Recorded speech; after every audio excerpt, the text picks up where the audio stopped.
untuk mengganti nama sesuai dengan nama yang sudah didaftarkan sebelumnya. Untuk format penulisan nama telah kami share melalui kolom chat Zoom.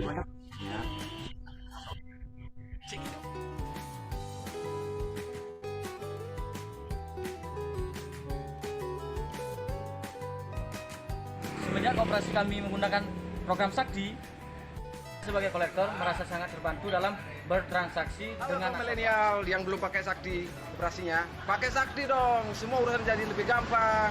Jadi ini kita bisa bertransaksi menggunakan Sakti di media pet.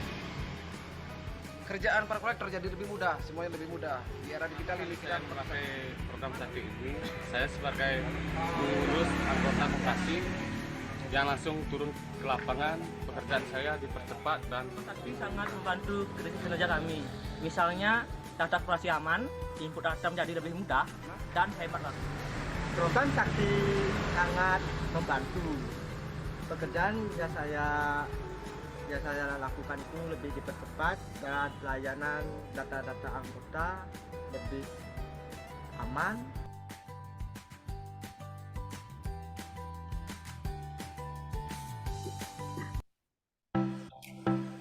Baik Bapak Ibu yang sudah masuk ke dalam ruang Zoom diharapkan untuk mengganti nama sesuai dengan nama yang sudah didaftarkan sebelumnya. Untuk format penulisan nama telah kami share melalui kolom chat Zoom. Dikarenakan setelah materi ini berakhir, akan ada pengundian hadiah berupa saldo Saktiling untuk 2 peserta yang beruntung. Baik Bapak Ibu, untuk yang belum menginstal aplikasi Saktiling dipersilakan untuk menginstal terlebih dahulu sesuai dengan langkah-langkah yang telah kami berikan di kolom chat Zoom. Kami informasikan kepada Bapak Ibu diharapkan menyesuaikan background Zoom sesuai dengan yang kami kirimkan supaya pada saat foto bersama dapat seragam. Untuk background Zoom telah kami berikan di kolom chat Zoom. Baik Bapak Ibu yang sudah masuk ke dalam ruang Zoom diharapkan untuk mengisi daftar hadir yang telah kami berikan, karena daftar hadir tersebut akan menjadi acuan untuk pengundian hadiah saldo Saktiling. Baik Bapak Ibu juga dapat kunjungi akun sosial media Tim Sakti untuk mendapatkan informasi menarik perihal Sakti. Bapak Ibu bisa cek ke link sosial media yang sudah di-share oleh tim Sakti pada kolom chat Zoom, atau bisa kepoin sosial media kami di sakti.center. Sekali lagi, saya informasikan kepada Bapak Ibu yang telah masuk ke ruang Zoom diharapkan untuk mengisi daftar hadir yang telah diberikan pada kolom chat Zoom, karena itu akan menjadi acuan pada saat kita melakukan undian di akhir acara. Baik Bapak Ibu yang kami hormati, kita akan mulai acara Bincang-Bincang Sakti series kelima. Assalamualaikum warahmatullahi wabarakatuh dan selamat pagi, salam sejahtera untuk kita semua. Yang kami hormati narasumber pada kegiatan pagi hari ini yaitu Bapak James Marto Purba. Selamat pagi Bapak James. Halo, selamat pagi semua. Selamat pagi Rehan. Apa Ya, kabar? baik Pak. Terima kasih Pak James telah menyempatkan hadir ya pada kegiatan pagi hari ini.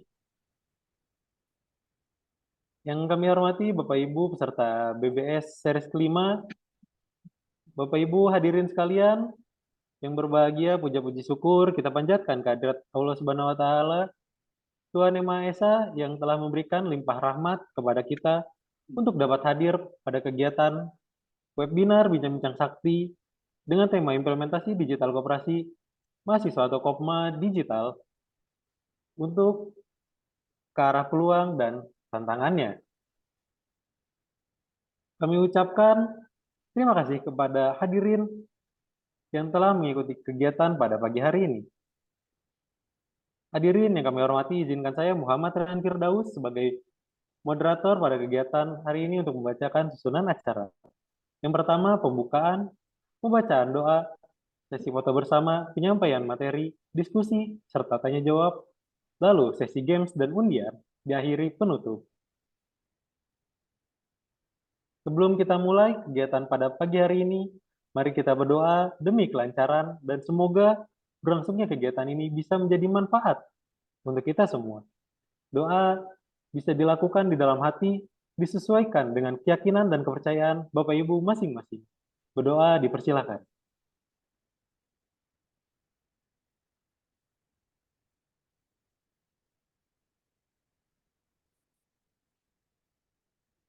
Berdoa dicukupkan. Baik Bapak Ibu, sebelum kita lanjut ke sesi berikutnya, kita akan ada sesi foto bersama terlebih dahulu.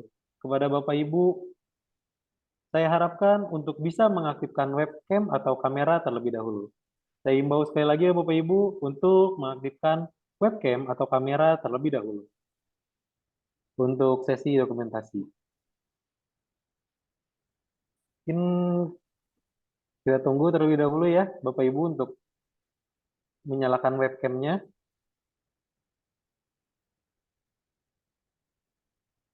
Baik, saya imbau sekali lagi ya Bapak Ibu, kakak-kakak untuk mengaktifkan webcam atau kamera terlebih dahulu.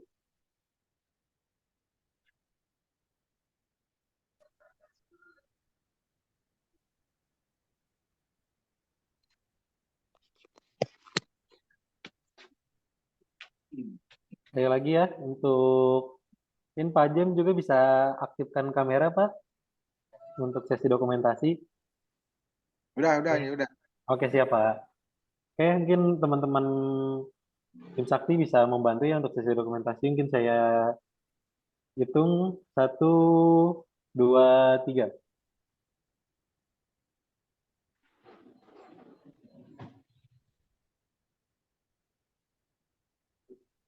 Oke, sekali lagi ya. 1, 2, 3.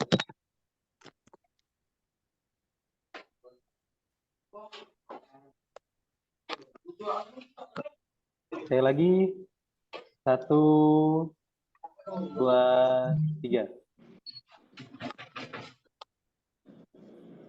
Oke, sesi dokumentasi terakhir. 1, 2, 3. Oke, dicukupkan ya Bapak Ibu. Terima kasih untuk sesi dokumentasinya. Mungkin bisa menonaktifkan kembali webcam atau kameranya Bapak Ibu. Baik Bapak Ibu sekalian, kita masuk ke sesi berikutnya yaitu penyampaian materi mengenai implementasi digital Risasi Koperasi Mahasiswa Kopma Digital untuk menuju bagaimana implementasi peluang dan tantangan di koperasi mahasiswa yang akan disampaikan oleh Bapak James Martua Purba.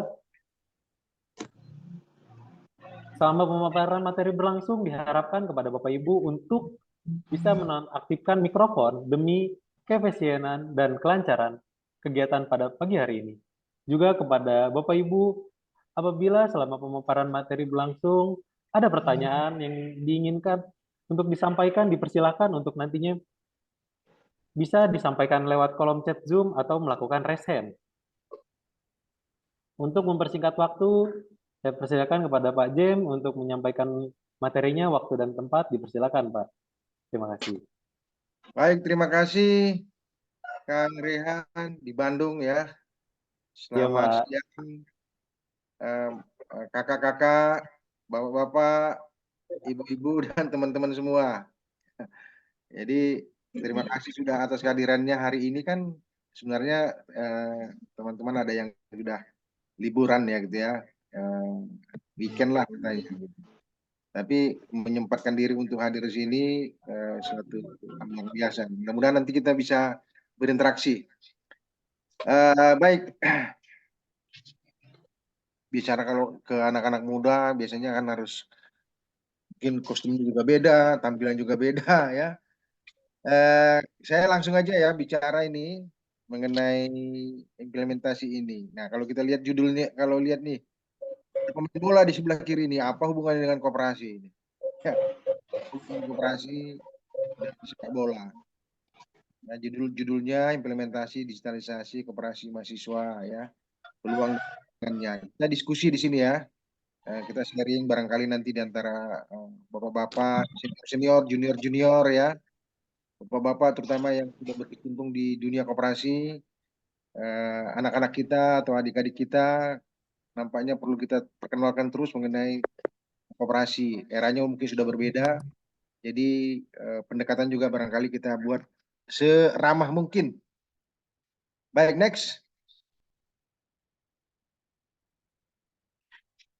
Rehan, Bapak sekalian, perkenalkan koperasi sepak bola. Ya mungkin sebagian sudah tahu ya, sebagian juga barangkali baru tahu juga ya bahwa yang namanya koperasi di luar negeri itu memang jauh berkembang pesat. Berbeda dengan di negara kita ya. Negara kita tumbuh terus, belajar terus, ya.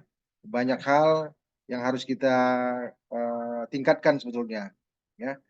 Jadi saya ingin bicara dulu mengenai eh, apa namanya koperasi sepak bola ini mungkin contoh ya, karena koperasi itu kan basisnya manusia bukan modal ya, manusia. Jadi kita lihat contoh-contoh di luar negeri. Mungkin di antara bapak ini ada yang fansnya Real Madrid, tolong kasih di chat lah di bawah gitu ya. Atau ada yang senang dengan Manchester United. Dulu saya MU ya. Sekarang saya ke Real Madrid nih kayaknya. Real Madrid terakhir di sana tadi ada gambarnya Ronaldo ya. Ronaldo itu sekarang kan ada di Al Nahr ya, di Arab sekarang dia ya. Itu salah satu yang pernah juga di Real Madrid. Bayangkan ini sebuah koperasi ya. Ini koperasi nih Bapak Ibu sekalian. Ya, koperasi itu dahsyat sebetulnya ya kalau kita mau explore ya.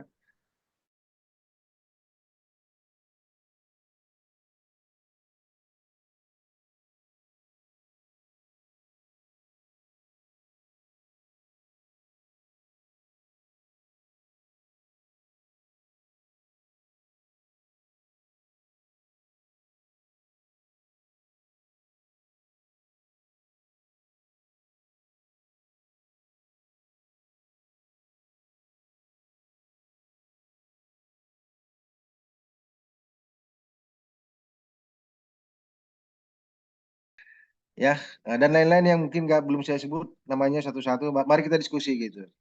Karena topiknya ini mengenai koperasi mahasiswa, koperasi anak muda, maka coba kita potret dulu ya. Ya, kita potret dulu hot issue sekarang itu eh, koperasi memang kurang diminati oleh anak muda.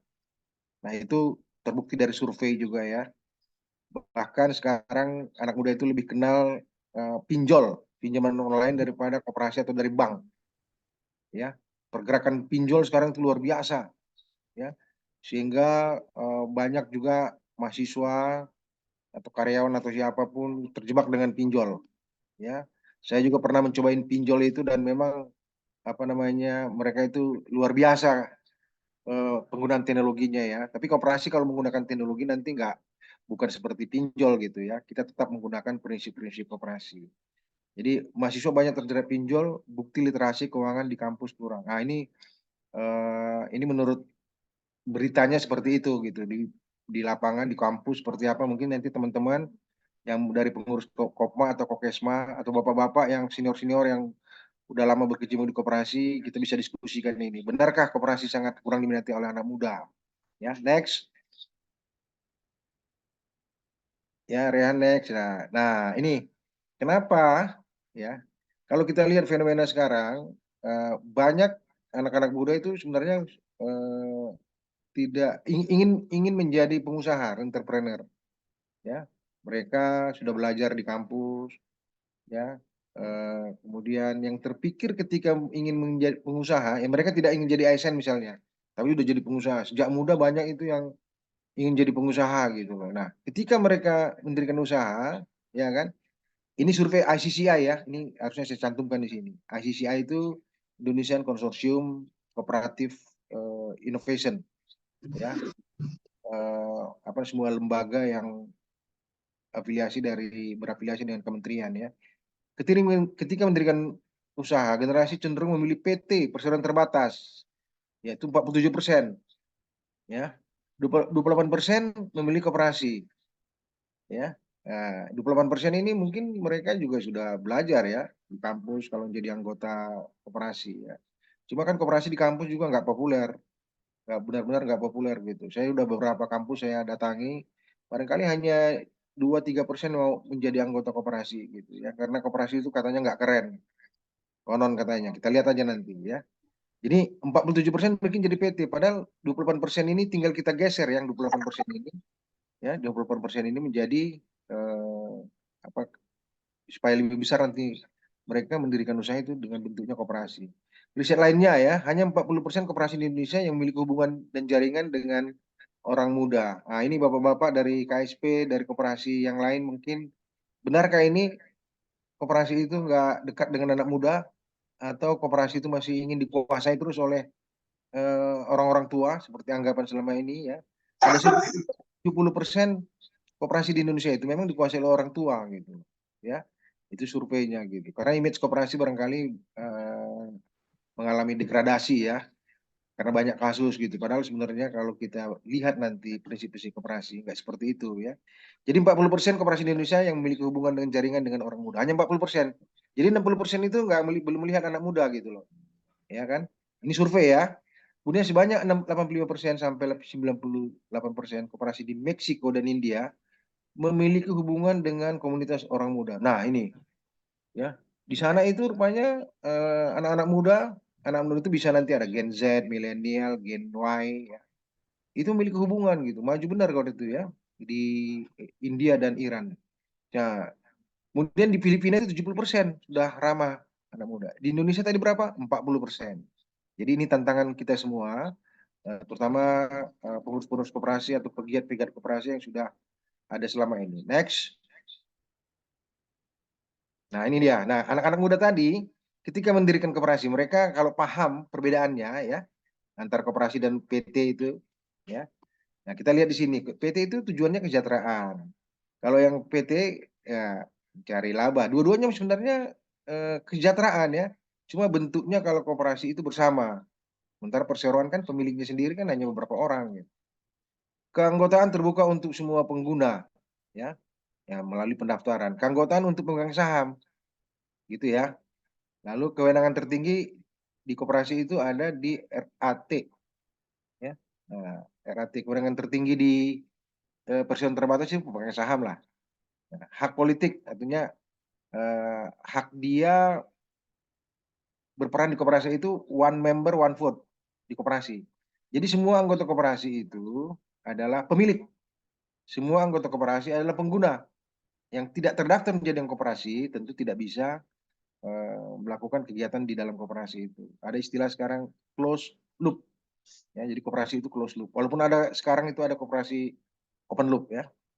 Nah, kemudian di pengawasan di apa namanya di koperasi itu dilaksanakan oleh seluruh anggota koperasi, sedangkan di PT itu komisaris dan seterusnya. Jadi pemilik koperasi ya. Jadi kalau kita menjadi anggota koperasi, ya teman-teman ya anak-anak muda ini, kita pemilik sebenarnya, ya kan. Jadi bukan hanya pengguna, ya bukan hanya biar belanja di toko koperasi mahasiswa atau di toko koperasi gitu ya. Pemilik gitu loh. Jadi pemilik itu penting harus aktif. Sementara di PT itu pemegang sahamnya adalah ya pemilik saham gitu, orang-orang atau individu tertentu. Nah, penggunanya anggota ya. Jadi peran anggota di koperasi itu ada dua. Satu sebagai pemilik, satu lagi sebagai anggota. Ya. Next. Ini nggak banyak ya kawan-kawan ya. Slide-nya ini ya nanti saya skip-skip aja. Karena paling banyak ini 45 menit ya. Di dunia digital, koperasi berkooperasi dengan bank, fintech, e-money. Nah, sekarang ini sudah terjadi. Ya. Saya memperhatikan beberapa koperasi mahasiswa ya di Bandung terutama itu memang rata-rata mengatakan kami sudah komputerisasi, ya kan? Komputerisasi itu berarti masih stand alone ya di koperasi apa namanya peralatannya toolsnya itu masih tidak terhubung dengan yang lain, belum digitalisasi, ya itu bedanya ya. Jadi komputerisasi dia pakai Excel, apa namanya petugas tertentu yang bisa mengakses. Sementara ketika kita melakukan digitalisasi, ya anggota, pengurus itu lebih bisa melihat koperasi secara transparan. Ya. Jumlah pengguna internet Indonesia ada 202 juta, 73% ya. Bapak-bapak, ibu-ibu yang ada hadir di sini pasti pengguna internet ya. Nama yang apa namanya, yang orang lebih tua maupun anak muda, ya itu pengguna internet. Di Indonesia ada sekitar 74 juta yang namanya digital native. Jadi mereka yang lahir ketika internet itu sudah ada. Kalau saya lahir ketika internet belum ada. Ya, jadi saya apa namanya digital native, digital old, ya. Nah, digital old. Tapi saya beruntung ya, Bapak-bapak, kita beruntung hadir di masih bisa berkiprah di era internet ini. Nah, di BI tercatat itu ada apa namanya mobile banking sampai 3.800 triliun, ya. Nah, itu mobile banking. Nah, di koperasi itu sebenarnya ada berapa sih yang pengguna mobile koperasi itu? Nah, itu belum ada catatannya.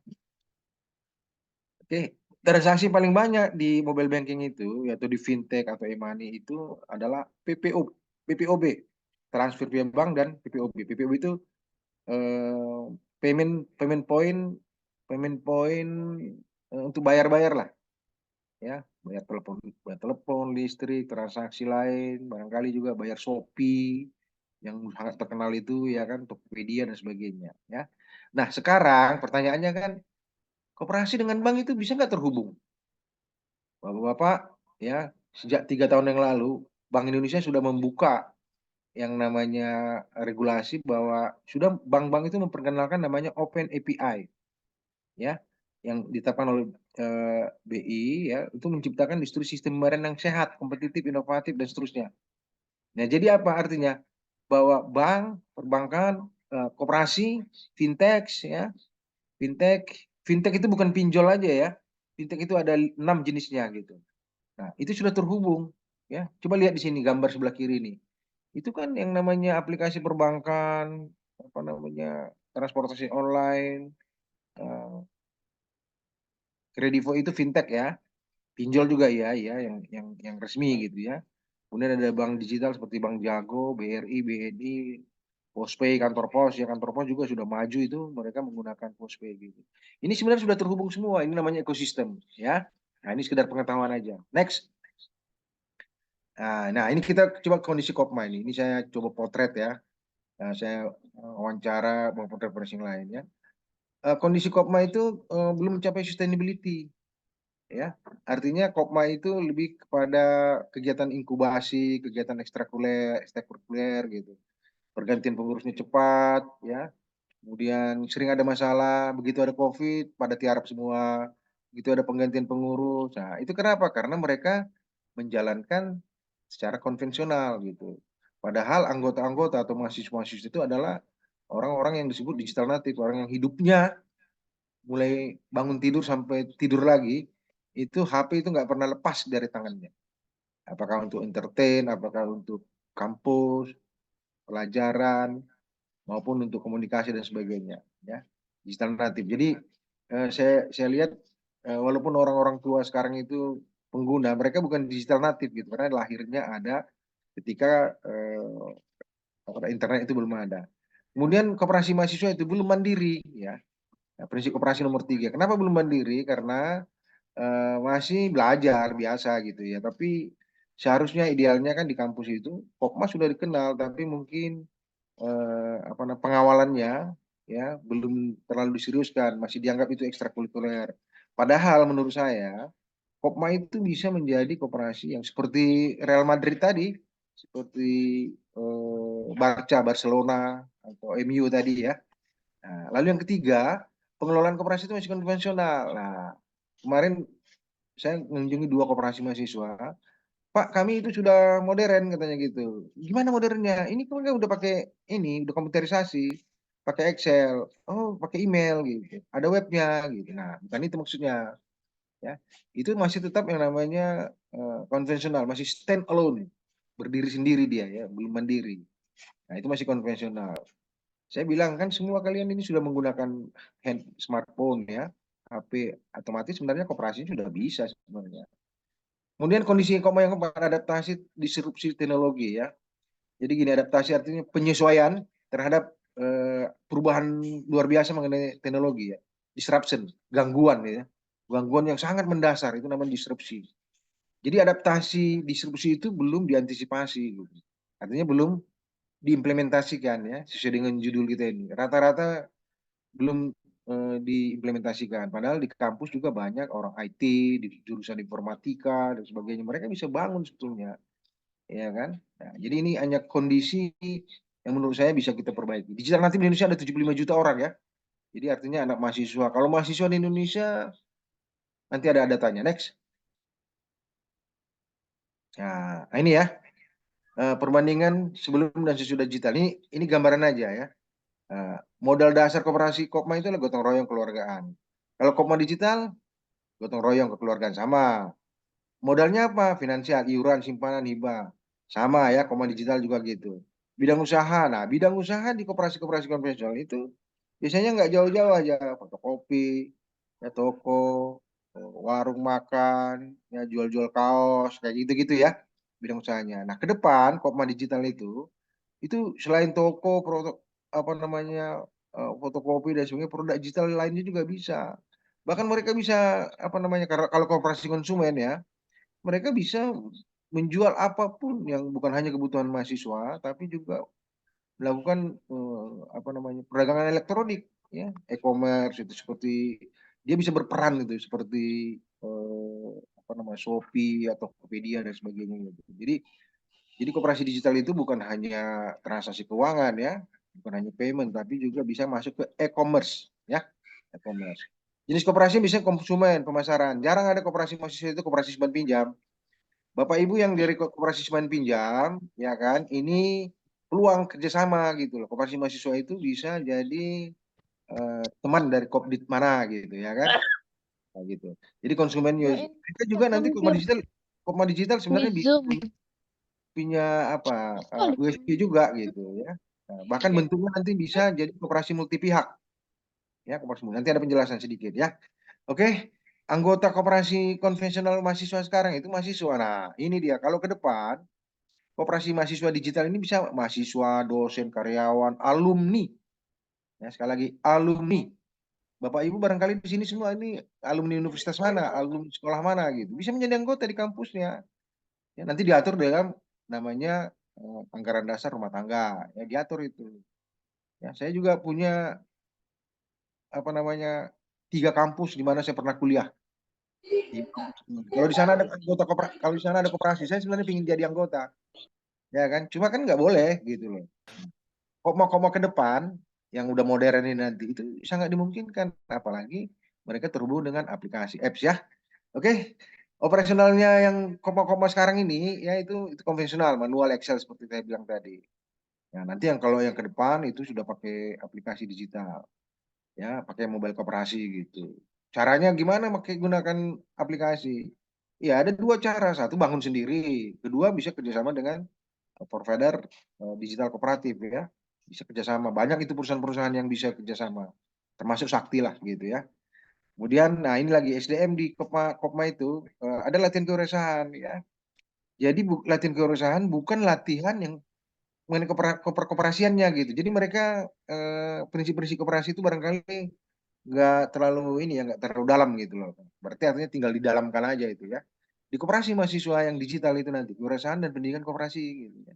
Koperasi-koperasi seperti CU ya, Kopdit yang jalan bagus seperti sekarang ini, itu yang nomor satu mereka itu pendidikan gitu loh.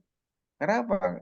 Koperasi itu kan basisnya orang, pemilik dan pengguna gitu. Jadi mereka harus dilatih. Jadi menjadi anggota koperasi bukan mau minjam duit aja gitu. Nah, itu mindset itu harus kita rubah. Ya, koperasi bukan meminjam aja, tapi juga menggunakan layanan yang ada di koperasi. Dan itu baru diketahui kalau mengikuti pendidikan ya. Jadi ada pendidikan. Kalau koperasi itu nggak ada pendidikan, biasanya itu koperasinya nggak lama itu umurnya itu. Wassalam biasanya. Karena apa? Anggotanya pingin minjam aja di sana gitu. Dia nggak tahu bahwa dia berperan pemilik di sana. Oke ya. Kemudian jumlah anggota, nah ini dia jumlah anggota Kopma itu bisa sedikit, ya sedikit. Ada itu anggotanya, mahasiswanya ada 5.000, anggota koperasinya itu hanya 40 gitu loh kan. Yang sisanya kemana itu? Kira-kira gitu ya. Ya berarti barangkali itu hanya soal apa? Soal promosinya aja. Nah, koperasi digital yang ke depan itu dipastikan banyak dia, ya kan? Pasti banyak gitu karena anggota mahasiswa bisa mendaftar langsung dari smartphone-nya gitu ya. Nah, itu diatur lah gitu loh. Cek saldo ini contoh-contoh ya, cek saldo kalau di koperasi mahasiswa digital kan Karena jarang simpan pinjam ya, dia harus nanya dulu datang, gue ada simpanan di situ berapa gitu, SH gue berapa. Nah kalau yang di digital nanti itu ya lebih ya, terbuka gitu ya, gitu ya. Jadi ini sekilas saja gitu. Next, ya main cepat aja gitu. Nah ini sekedar pengetahuan aja ya. Jadi jumlah total mahasiswa di Indonesia itu ada 9,32 juta. Yang hadir di antaranya ini barangkali juga ada mahasiswa, barangkali ada dosen juga ya. Ya ini potretnya ya. Jadi ada 49 juta, luar biasa gitu kan. Nah, jenjang-jenjangnya juga gitu. Yang S1 paling banyak itu 77,83 orang, yang D3 dan nomor 7. Yang S2 itu mah masih ratusan ribu. Ya masih ratusan ribu. Sekarang orang S1 ngejar S2 gitu ya kan. Dan seterusnya. Jadi 9,32 juta pangsa pasar atau pangsa calon anggota koperasi. 9,32 juta. Ya. Nah, itu peluang itu berarti ya. Next. Ya, ini ya. Bapak Ibu sekalian ya. Nah, terutama yang senior-senior yang pengalaman di koperasi, ya kita harus lupakan juga ini ya. Stigma koperasi ini terutama begitu juga anak-anak muda ya. Gen Z, milenial. Kita lupakan nih stigma koperasi ini. Nggak ada di era digital ini, nggak akan ada lagi. Di situ disebutkan koperasi itu jadul, konvensional, manual. Nah, itu dulu lah kita bilang gitu ya. Walaupun kenyataannya seperti itu. Kemudian nomor 2, kurang dikenal kaum muda. Nah, ini cara kita memperkenalkan sekarang. Kita ngobrol-ngobrol ini cara memperkenalkan itu bahwa milenial itu sebenarnya kenal atau Gen Z itu kenal gitu. Cuma nggak ada orang tua yang mendorong. Ya kan? Karena apa? Dikuasai orang tua 70%. Ya kan? Nah, orang-orang tua itu lebih menguasai, nggak tahu nih orang tua juga akan selesai kan? Jadi kenapa saya ngomong sustainability, keberlanjutan? Kalau yang 70% nanti sudah selesai, kan nanti koperasinya bisa hilang gitu. Ya kan? Makanya mulai sekarang kita lakukan kaderisasi ya. Kemudian yang paling lucu itu ada juga istilah KUD, itu untung duluan gitu ya.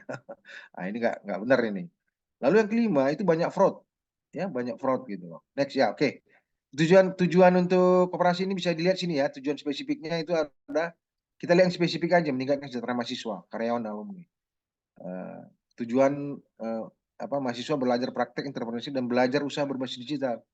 Kemudian membantu mahasiswa memenuhi kebutuhan perkuliahan, uang kuliah, menunggak, belanja dan sebagainya ya. Jadi pertanyaannya apakah Kopma bisa memiliki usaha simpan pinjam? Bisa gitu loh. Ya walaupun dia konsumen, dia bisa punya unit yang namanya simpan pinjam gitu. Coba kita lihat di sini. Di Indonesia itu ada 2.900 kampus ya. Koperasi itu hanya 247. Ya kan? Jadi ini teman-teman dari Jember saya lihat itu ya. Koperasi dari Jember, koperasi dari Bandung, ada Widetama saya lihat itu. Nah, ini bisa peluang sebenarnya ya bahwa menambah yang 247 ini lebih banyak lagi ya. Oke, next. Nah, ini sekitar aja. Mengapa koperasi itu keren? Nah, ini pertanyaannya kan ya, karena tujuan koperasi itu jalan dengan tujuan perguruan tinggi. Mencerdaskan juga, memberikan pengetahuan, membekali mereka dengan pengetahuan mahasiswa ya. Meningkatkan entrepreneurship ya. Dan seterusnya. Next. Nah, ini kalau bicara teknologinya seperti ini ya. Sebelah kiri peluangnya besar ya, Kopma itu ya. Anggota ya kan. Kemudian di sana ada alumni ya. Lebih mudah berkolaborasi dengan yang lain. Data mahasiswa itu banyak banget gitu. Tadi ada 9,3 juta ya mahasiswa ya. Koperasi masih 274. Kemudian lebih mudah di kampus itu sebenarnya melakukan inovasi teknologi gitu. Lebih mudah gitu. Karena di sana ada bukan hanya jurusan aja. Anak-anak muda sekarang yang digital natif itu hidupnya dari smartphone, tapi tiap hari mereka bisa ngeliat TikTok, ngeliat Instagram, belanja di Shopee. Kenapa nggak belanja di koperasi digital mahasiswa gitu? Notabene punya sendiri. Nah, lihat sebelah kanan itu tantangannya, driver of change itu ya. Ini sekedar pengetahuan aja ya. Jadi ada dari sini demografi tantangannya, jumlah pengangguran, jumlah mahasiswa banyak, jumlah pengangguran, jumlah usaha berkembang, teknologi. Nah, teknologi itu berkembang terus ya. Ya, sekarang kita sudah mengenal ya, namanya artificial intelligence, ChatGPT, macam-macam ya. Nah, ekonomi juga akan berkembang.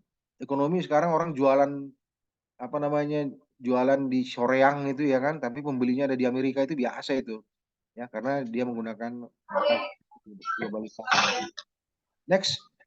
Nah, tinggal dikit lagi nih ya kawan-kawan. Nah, ini dia tantangannya ini ya. Tantangannya itu pengangguran terbuka di Indonesia besar sekali. Ya, jadi kalau koperasi itu artinya bisa jadi lapangan kerja. Nah, itu dia sebenarnya. Bisa jadi lapangan kerja. Ya, bukan hanya untuk latihan ekstrakurikuler atau hanya inkubasi, tapi bisa jadi lapangan kerja. Ya, tantangan yang besarnya itu. Next. Nah, dikit lagi. Nah, peluangnya apa? Nah, ekonomi digital di Indonesia terbesar sebenarnya di Asia. Karena jumlah penduduknya gede kita kan 270 juta tadi. Jumlah PTS. Nah, kalau kita masuk ke kampus, jumlah PTS itu ada 2.900 tadi itu. Ada 125 kampus ya PTN-nya. Ya. PTS-nya 2.900, swastanya 2.900. Ya. PTN-nya 125. Nah, dengan total 9 juta sekian tadi ya. Oke, next. Nah, oke. Nah, ini kita mulai agak masuk dikit ya. Sebenarnya kalau ada yang mau nanya bisa di kolom chat itu nanti ya, Rehan ya. Silakan ya di kolom chat biar langsung jawab nanti. Oke, kawan-kawan semua ya, hanya 40% koperasi ramah anak muda. Ini catatan lah ya. Ini bukan bukan apa namanya sesuatu yang negatif ini sebenarnya. Ini potret. Kalau kita tahu bahwa hanya segini, berarti kita berupaya ya, terutama yang senior-senior di koperasi, ini peluang sebenarnya anak-anak muda itu harus kita didik terus gitu loh ya. Mereka juga mau belajar itu. Karena koperasi itu sebenarnya keren gitu. 40% ya. Ini jajak pendapat yang terakhir ini. Next. Ya, nah ini penting dipelajari oleh pengurus Kopma ini. Ya kan, dibaca sekilas saja sebenarnya. Yang paling utama itu harus paham juga Undang-Undang Nomor 25 tahun 92 ya. Yang lain-lain itu bisa ngikuti. Next. Ya, ini koperasi ya. Nah, ini saya ingin mengulangi lagi kawan-kawan di apa namanya? Karena koperasi itu selalu diposisikan sebagai simpan pinjam gitu loh. Ya, itu agak susah memang menggesernya itu. Ya. Jadi koperasi itu bukan hanya simpan pinjam gitu. Simpan pinjam yang eksis kan gitu loh. Itu badan usaha yang beranggotakan orang seorang atau badan hukum koperasi dengan melandaskan kegiatannya berdasarkan prinsip koperasi sekaligus gerakan ekonomi rakyat yang berdasarkan aset keluargaan. Gerakan ekonomi rakyat gitu ya. Jadi ini ideal sekali ya. Ideal sekali kalau kita lihat dari sisi kenegaraan gitu, ekonomi kerakyatan ini. Nah, namanya ekonomi kerakyatan itu basisnya kan orang ya, bukan modal ya. Basis koperasi itu orang ya. Nah, bukan modal. Kalau modal basisnya itu PT. Kalau bikin koperasi orangnya dulu kumpulin 9 orang. Gitu ya. Next.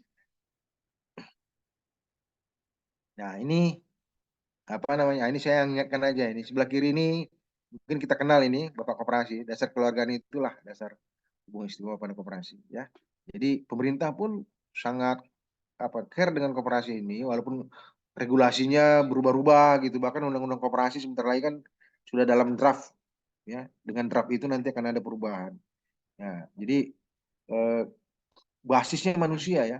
Basis koperasi manusia, bukan modal. Itu sekali lagi diingatkan. Soalnya saya pernah bikin kuis pesertanya itu pengurus-pengurus koperasi ya. Pengurus koperasi.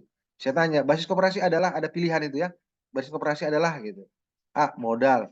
B, manusia. C, simpanan. Malah banyak yang buat modal. Padahal udah pengurus koperasi itu. Ya kan? Nah, berarti otaknya simpan pinjam masih gitu. Jadi ada dulu manusianya, kumpulan manusianya, baru dari sana modalnya. Dan koperasi yang benar sebenarnya nggak minjam uang dari bank gitu loh. Paham ya? Nah, nggak minjam uang dari bank, tapi koperasi tumbuh dari anggotanya. Next. Mau menggeser ke garasi orang itu. Di close dulu ini apa namanya?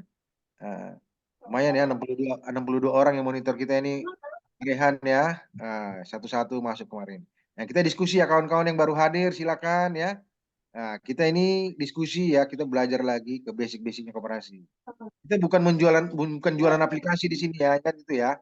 Iya kan? Nah, tapi Anda harus beli aplikasi supaya maju gitu loh, ya. Jadi gini, sistem ekonomi di Indonesia yang paling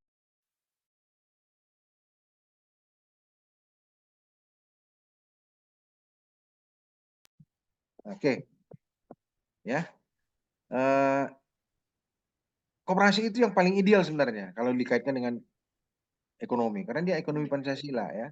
Jadi kenapa? Ya karena apa namanya? Dia menyangkut orang banyak gitu loh. Ya, jadi individualismenya itu dihilangkan seperti undang apa namanya Pancasila lah, ya. Jadi di koperasi itu usaha bersama, ya kan? Nah, kalau yang PT kapitalis tadi itu loh individu swasta itu, ya. Jadi kebutuhan dasar dikendalikan oleh negara. Bukan artinya kebutuhan koperasi itu disuplai oleh negara, enggak.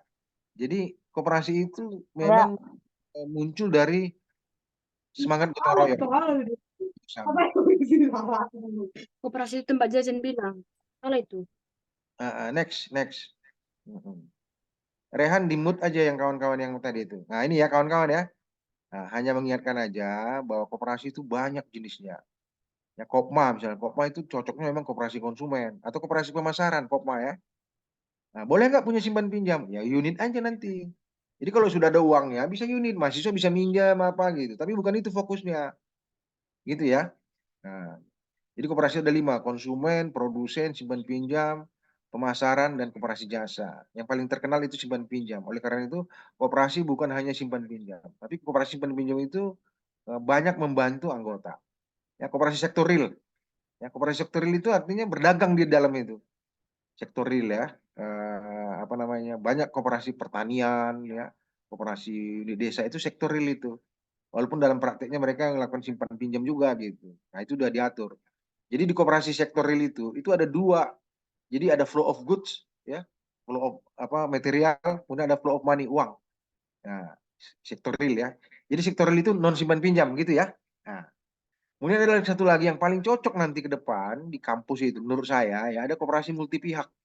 Ini ada permennya nih kawan-kawan yang mungkin pernah baca ya, koperasi dengan model pengelompokan anggota berdasarkan kelompok pihak anggota. Jadi ada pendiri, ada pengurus, ada investor, kemudian ada petani misalnya kalau di daerah pertanian ya ada apa namanya petani, pembeli, penjual masuk di dalam itu gitu. Tapi dikelompok-kelompokkan pihaknya gitu loh. Nah, ini koperasi multi pihak ini kedepannya bagus seperti ini sehingga orang ini bukan koperasi simpan pinjam ya, multi pihak ini lebih ke sektor real sebetulnya ya. Oke. Next. Nah, udah tinggal dikit lagi nih. Rehan tolong ingatkan saya. Ini kalau saya ngomong ini nggak berhenti nih, sorry. Nah, kawan-kawan semua, saya ingatkan terutama koperasi-koperasi anak-anak muda ini ya. Kita perlu belajar juga kepada koperasi-koperasi yang seperti CU, Kopdit atau koperasi syariah yang udah jalan itu ya.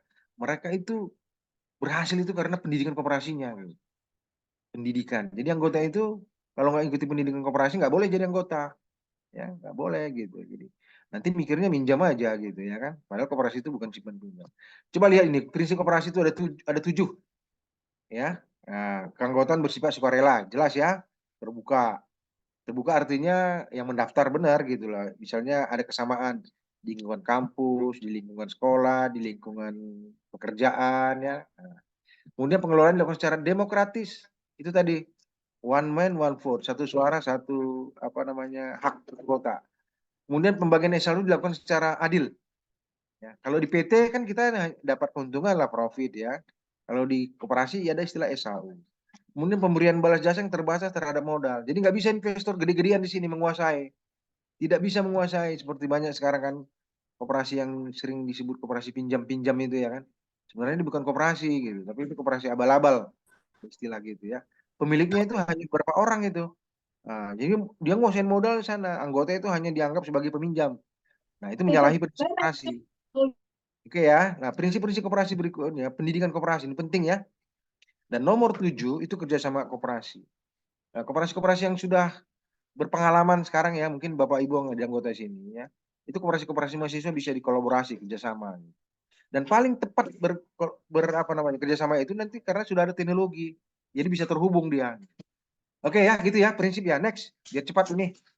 Ini waktunya berapa menit lagi, Rehan?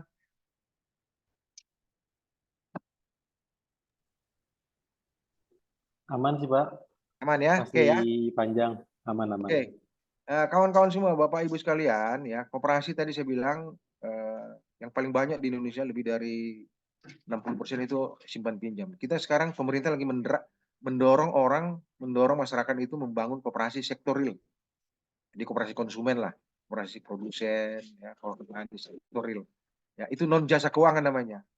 Ya koperasi non jasa keuangan yang bersentuhan langsung dengan ini seperti koperasi petani dan sebagainya gitu ya.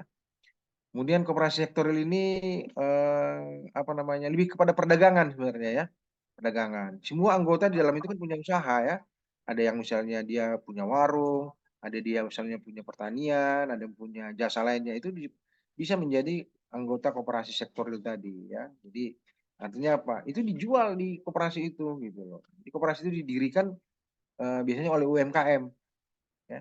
Nah, UMKM kan itu lebih individual ya, UMKM lebih individual. Jadi kadang mereka karena kurangnya edukasi yang nggak jadi anggota koperasi, ya mereka lebih merasa nanti bisa pinjam uang dari bank untuk usaha dan segala macam. Padahal kalau menjadi anggota koperasi, dari koperasi itu udah katakan bisa dimodali dari sana dan anggota itu juga bisa jadi konsumen gitu. Misalnya kita buka toko warung makan gitu misalnya. Warung makan itu milik UMKM. Tapi karena UMKM-nya jadi anggota koperasi, dia bisa mendapatkan apa namanya pembeli pengguna dari sana gitu, konsumen, ya.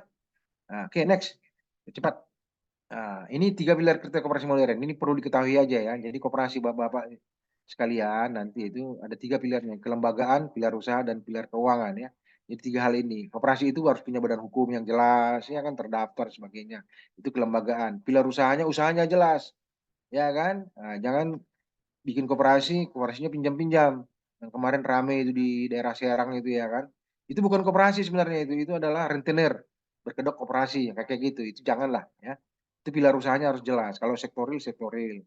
Kalau misalnya simpan pinjam ya. Nah, kemudian pilar keuangan. Nah, ini sekarang koperasi didorong supaya menggunakan standar akuntansi. Nah, yang baru itu ada Sanggar Instruksi Etap namanya ya. Nanti silakan ini. Jadi dia punya laporan keuangan. Ya seperti perusahaan lah. Modern kan gitu. Next. Ya, dikit lagi ya. Nah, ini kok terulang lagi nih. Next. Terulang tadi. Nah, tata kelola. Nah, ya.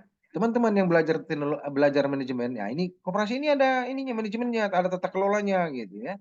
Jadi bukan hanya kumpul-kumpul orang, kumpul-kumpul duit, ya, tapi juga punya tata kelola, ya.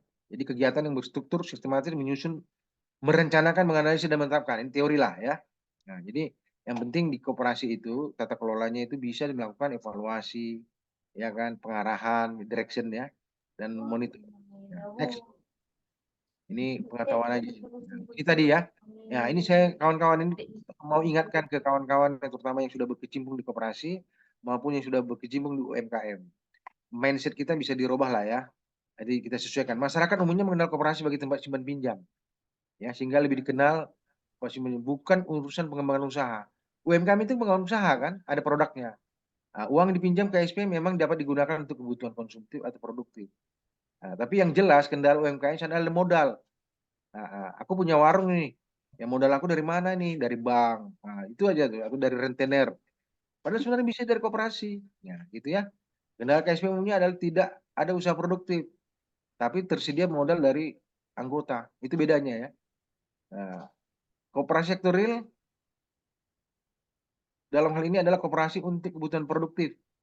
Ya, kalau UMKM jadi anggota koperasi konsumen misalnya, ya itu bisa nanti apa namanya modalnya dari anggota itu, gitu. Ya, nah, ini perbandingan coba lihat ini. Yang satu aja ya. Kalau koperasi KSP itu kumpulan orang. Kalau koperasi UMKM itu kumpulan pribadi individual. Kalau koperasi dan UMKM, kumpulan orang UMKM mengembangkan usaha bersama, gitu ya. Nah, makanya kementeriannya ada Kementerian Koperasi dan UMKM. Ya, tapi anggota UMKM-nya nggak jadi anggota koperasi. Nah, Dari nama kita gitu. Ya, next. Oh. Nah, next, jangan aja. Ini pengamahan ini ya. Di dunia koperasi itu ada 3 unsur ya. Rapat anggota, pengurus, pengawasan, dan tata kelolanya di bawah. Ya, RAT yang paling tinggi. Kalau di PT yang paling tinggi adalah rapat pemegang saham. Kalau di koperasi adalah rapat pengurus. Rapat anggota tahunan. Ya, next. Ini juga next. Ini next.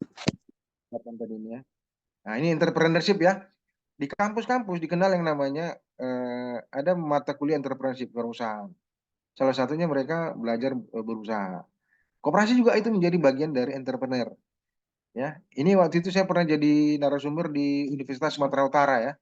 Universitas Sumatera Utara. Di sana itu malah nggak ada kopma, yang ada koperasi karyawan, koperasi dosen gitu loh. Tapi ada satu fakultas yang ingin punya Kopma.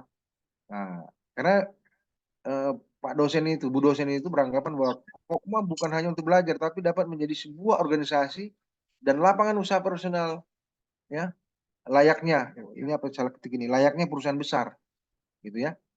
Nah, gitu gambarannya. Kenapa? Pemerintah itu sudah memberikan kemudahan-kemudahan loh di Perpres itu, Perpres nomor 2 tahun 2022. Itu tinggal dibaca nanti. Berikutnya, dikit lagi. Nah, ini barangkali bisa ini ya, social entrepreneur nggak usah dijelaskan ya. Ini jelasinnya nanti kalau jadi narasumber di kampus ini. Ya, next, kawan-kawan. Berikutnya, nah ini tadi koperasi multi pihak, ya, koperasi multi pihak, ya. Ini nanti paling cocok di kampus. Modelnya sudah ada ini. Di Indonesia sekarang itu ada sekitar baru ya, sekitar 67 koperasi multi pihak. Ada koperasi konsumen bisa berubah menjadi koperasi multi pihak ya. Coba kita lihat ini. Koperasi satu pihak yang selama ini ya, individual member. Nah, kalau di koperasi multi pihak, coba lihat itu. Anggotanya itu tetap perorangan ya, tapi ada kelompok-kelompoknya. Itu misalnya kelompok A, kelompok B, kelompok C. Kelompok A pendiri, kelompok B misalnya ya kan, apa namanya, pengelola, kelompok C investor, kelompok D dan seterusnya. Jadi anggota itu bisa masuk di mana gitu. Jadi misalnya apa namanya, di antara anggota itu ada pengusaha properti misalnya, ya, dia bisa di situ ada kelompok khusus apa namanya, kelompok khusus usaha usaha apa gitu loh. Atau kalau di kampus itu ada namanya startup ya. Startup itu bisa bikin satu kelompok, misalnya kelompok D startup itu anggotanya perorangan, tapi dia masuk kelompok itu sehingga ketika dia melakukan apa namanya pengambilan keputusan itu kelompok itu yang mewakili nanti, gitu ya. Nah ini menarik ini sebenarnya ya. Jadi koperasi multipihak model bisnis baru dalam pengembangan koperasi untuk persaingan gitu loh. Jadi persaingan atau kalau saya sih lebih cenderung sekarang itu bukan persaingan ya, lebih ke kolaborasi. Multipihak ini sebenarnya kolaborasi ini ya. Kalau kita bersaing terus habis energi kita ya, memikirkan kelebihan orang, kelebihan sana, sementara diri kita nggak kita urus gitu loh. Nah, jadi lebih bagus kita kalau ada yang bagus kita aja kolaborasi. Yang kecil ngajak yang besar ngajak yang kecil. Itu kolaborasi. Next, multi pihak ya. Ini multi pihak ini. Nah, ini oke ya. Tinggal dikit lagi nih. Ini koperasi zaman now ini. Nah, gimana koperasi zaman now itu? Nah, ini dia. Ya, kawan-kawan. Nah, sini ada orang bank nggak? Orang perbankan dan orang perbankan yang jadi anggota operasi paham ini ya. Ya. Kalau di bank ya, kita punya uang. Ini contoh untuk simpan pinjam ya. Contoh aja. Koperasi sektorial juga akan ya, lebih berkembang nanti. Kalau kita pinjam uang di bank, itu uang kita 1 juta bisa jadi 800.000. Kenapa? Karena biaya administrasinya berkurang terus. Ya, dan itu bahasa legal ya, ada undang-undangnya. Di koperasi, nah ini dia, coba lihat sebelah kanan itu. Ya. Anggota itu adalah subjek, pemilik. Kalau di bank tadi kita objek doang, bukan pemilik. Nah, itu hebatnya kan. Jadi kalau ada simpanan kita 1 juta, bisa 1.200.000 karena ada SHU. Coba ya, lihat ini menarik ini kan, gambar ini kan. Nah, anggota koperasi sebelah kanan, ini milik sendiri. Kita sebagai subjek, pemilik gitu. Kalau di tempat lain, kita hanya objek. Uang kita jangan berkurang terus karena kita apa namanya, membiayai karyawan apa di sana. Kalau kita kan di koperasi sendiri, di antara pemilik aja, ya, pemilik itu anggota. Ya, ini dahsyatnya itu. Next. Dikit lagi. Nah, ini tadi antara koperasi dan bank ini enggak, next, nanti dibaca aja. Nah ini contoh aplikasi ya. Kebetulan ini aplikasinya ada di Sakti ya. Nah, teman-teman yang sudah menggunakan Sakti, silakan diupdate lagi yang belum, ya, koperasi atau koperasi mahasiswa yang belum punya aplikasi. Ada 2 caranya tadi saya bilang itu. Bisa bangun sendiri, ya, dengan teman-teman anak-anak muda itu bisa bangun sendiri. Tapi konsekuensinya lama, biaya besar, ya, belum tentu juga terhubung dengan ekosistem gitu loh. Nah kalau kita menggunakan aplikasi yang sudah ada, ya kayak gini, udah kayak M-Banking dia gitu ya. M-Banking ya. Jadi M-Koperasi lah namanya, saya bilang gitu. Jadi sama dengan Anda, saya pikir semua yang hadir di sini, ya, teman-teman yang 58 orang ini ya, 67 tadi, kok berkurang sebagiannya. Mungkin udah jam makan siang ini ya. Nah, sama dengan tadi itu. bank ya. Tapi ini punya kita ini mobil koperasi ini. Gitu. Bisa kemanapun, kapan bisa top up seperti di bank. Bisa beli apa? Beli pulsa, beli PDM listrik, bayar token listrik lebih murah malah di sini. Kirim uang malah lebih murah di M Koperasi gitu ya. Nah, pengujuan angsuran pinjaman ya, ada pinjaman yang simpan pinjam. Pakai aplikasi juga, tapi bukan pinjol ya. Nah, beda ya, jangan disamakan nanti dengan pinjol, pinjaman benjol ya, tapi pinjaman online. Nah, ini caranya yang online ya. Nah, kemudian juga pakai QR. Jadi saya kalau belanja sesuatu karena pakai aplikasi koperasi, saya anggota koperasi digital yang namanya Perkat di Bandung ya, saya pakai ini gitu loh ya. Sederhana sekali sebenarnya. Jadi yang Kopma yang belum punya begini, nanti silakan mau menggunakan aplikasi yang ada atau bikin sendiri gitu. Bebas. Next. Tinggal dikit lagi. Nah, ini ya kawan-kawan ya. Koperasi modern. Nah, koperasi-koperasi yang belum melakukan modernisasi ini kriterianya. Ya. Tolong cek masing-masing koperasi. Apakah daftar anggotanya sudah elektronik? Kalau belum, berarti masih koperasi konvensional. Apakah manajemennya operasional? Ya, kalau masih catat-catat, orangnya udah 10 tahun itu aja nyatat di kertas gitu lah, berarti belum modern. Ya, rekrutmen anggotanya secara digital. Nah, ini paling cocok di kampus ini. Ya kan, rekrutmen anggota itu dilakukan secara digital. Ya, karena anak-anak muda itu semua pegang smartphone gitu ya. Kemudian RAT-nya online. Nah, ini salah satu contoh ya. Kemudian yang dari pilar usaha itu.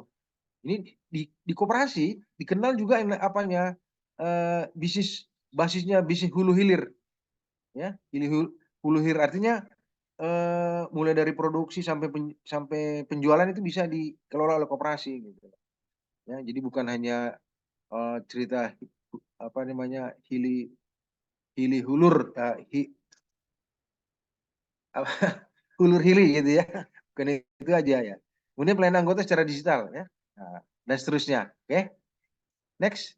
Ini penting ini. Nah, ini juga ya, teman-teman, transformasi model bisnis koperasi itu udah berubah sekarang ya.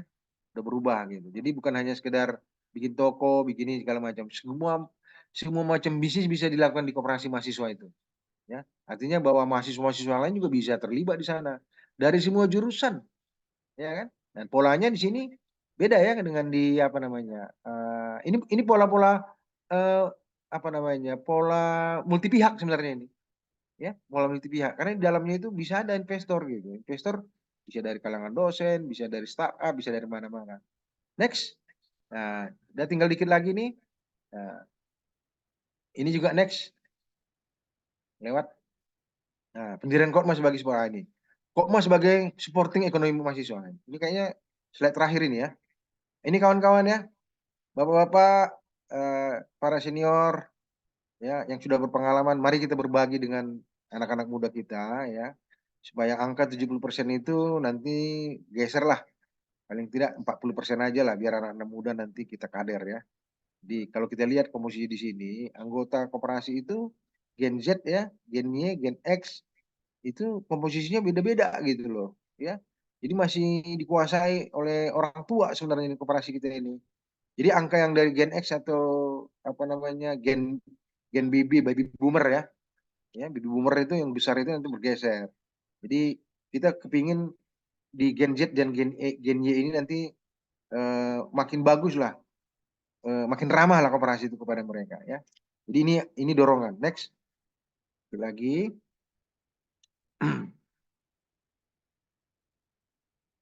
Ya, Rian. Nah, ini kisah Poltak dan Kopma. Ini perlu diceritakan nggak? Ini dibaca aja nanti ya. Bagaimana seorang mahasiswa yang kesulitan ekonomi di Bandung itu bisa dibantu oleh koperasi, walaupun koperasinya itu bukan koperasi simpan pinjam gitu. Ya, ini kisah ini. Ini ada di Kompasiana ini. Ini saya tulis di Kompasiana gitu. Ada 52 apa namanya artikel saya di sana. Nanti bisa di-share. Next.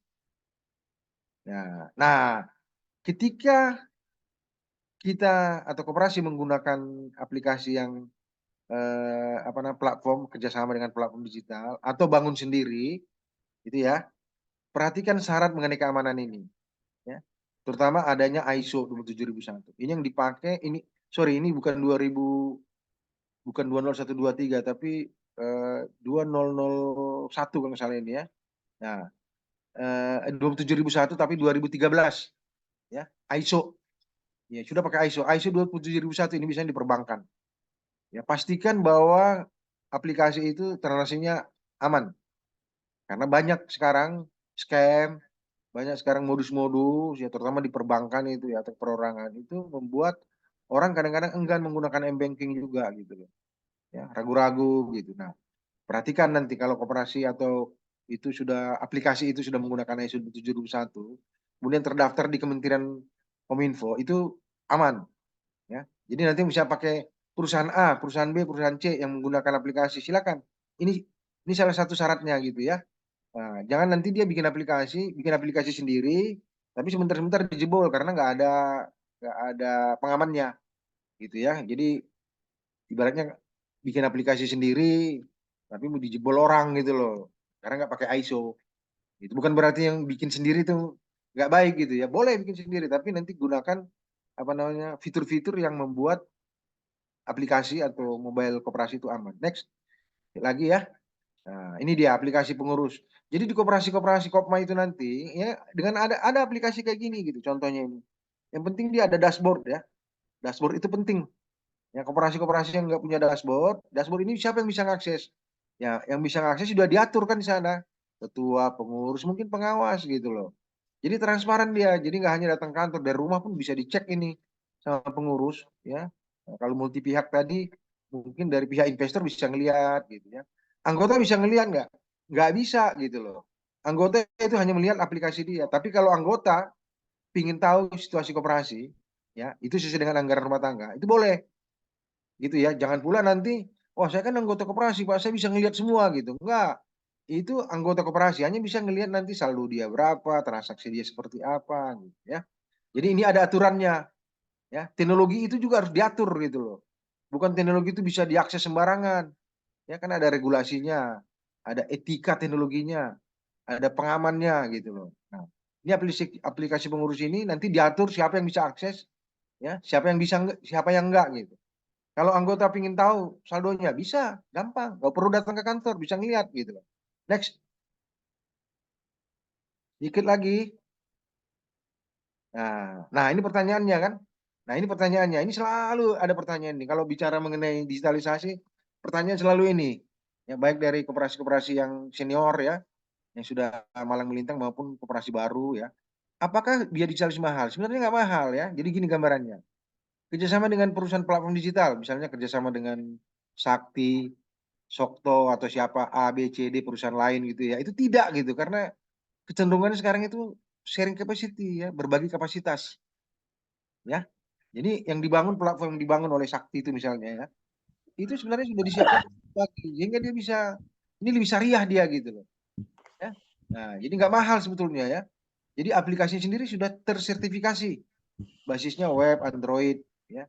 Ya, jadi bisa SDM pun yang tadinya 10 orang bisa jadi 3 orang di sana gitu ya. Jadi biaya itu nanti bisa di apa namanya polanya dengan biaya operasional yang ada di koperasi ya. Koperasi itu nggak harus investasi, karena bisa dipakai biaya operasional. Nah, membangun sendiri boleh ya kan, tapi apa? Itu cenderung mahal. Ada koperasi yang saya kenal itu, dia bangun. Jadi mungkin apakah dia karena nggak percaya ke platform atau merasa aku kan orang IT gitu ya kan, aku sudah bangun gitu. Benar, dibangun 3 tahun nggak selesai. Kenapa? Ternyata membangun itu biayanya mahal.